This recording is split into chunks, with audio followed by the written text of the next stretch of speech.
శ్రీమాత్రే నమః. నమస్కారం.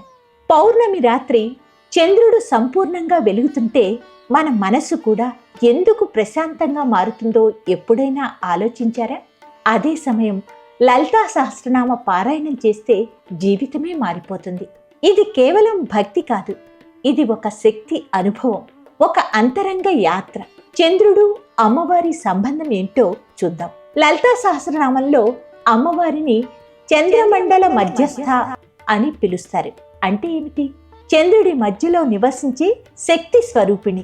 ఆమె లలితా పరమేశ్వరి. పౌర్ణమి రోజున చంద్రుడు తన షోడశ కళలతో సంపూర్ణంగా వెలుగుతాడు. అదే సమయంలో అమ్మవారు కూడా షోడశి రూపంలో సంపూర్ణ అనుగ్రహాన్ని ప్రసాదిస్తారు. ఈ రోజు మన కోరికలు మాత్రమే కాదు, మన కర్మలు కూడా శుద్ధి చెందుతాయి. ఇక ఈ లలితా సహస్రనామ ఫలస్థుతి మహిమ తెలుసుకుందాం. లలితా సహస్రనామం చివర్లో ఒక గొప్ప రహస్యం చెప్పబడింది. పౌర్ణమాస్యం విశేషదాయకం. అంటే పౌర్ణమి రోజున ఈ నామాలను జపిస్తే సాధారణ రోజులకు మించిన ఫలితం లభిస్తుంది. ఈ ఉపదేశం స్వయంగా హయగ్రీవ స్వామి అగస్త్య మహర్షికి ఇచ్చింది. అంటే ఇది ఒక నమ్మకం కాదు, ఒక దివ్య సత్యం. ఇప్పుడు శ్రీచక్ర ఆరాధన రహస్యం తెలుసుకుందాం. పౌర్ణమి రోజున చేసే శ్రీచక్ర నవావరణ పూజ అత్యంత శక్తివంతమైంది. శ్రీచక్రంలోని ప్రతి ఆవరణ ఒక దివ్య శక్తికి ప్రతీక.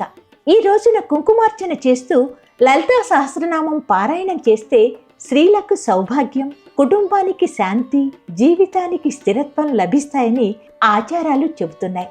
మనసుకు సంబంధించిన శాస్త్రీయ కోణం ఏం చెబుతుందో తెలుసుకుందాం. జ్యోతిష్యం చెబుతుంది, చంద్రుడు మనస్సుకు కారకుడు. పౌర్ణమి రోజున చంద్ర ప్రభావం ఎక్కువగా ఉంటుంది. అప్పుడు మన మనసు కూడా అలజడిగా ఉండొచ్చు. కానీ లలితా సహస్రనామం జపిస్తే ఆ అలజడి తగ్గుతుంది, ఏకాగ్రత పెరుగుతుంది, మనసు దివ్యంగా మారుతుంది. ఇది ఒక ఆధ్యాత్మిక ధ్యానం లాంటిదే. అందుకే ఈ పౌర్ణమి నుంచి ఒక సంకల్పం తీసుకుందాం. ప్రతి పౌర్ణమి రోజున లలితా సహస్రనామ పారాయణం చేస్తూ మన జీవితాన్ని మార్చే ఒక దివ్య అలవాటును చేసుకుందాం.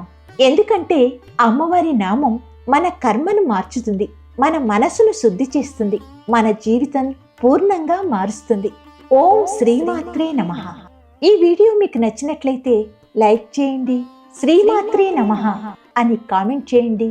ఇలాంటి మరిన్ని ఆధ్యాత్మిక విషయాల కోసం అవునా ఛానల్ను సబ్స్క్రైబ్ చేయడం మర్చిపోకండి.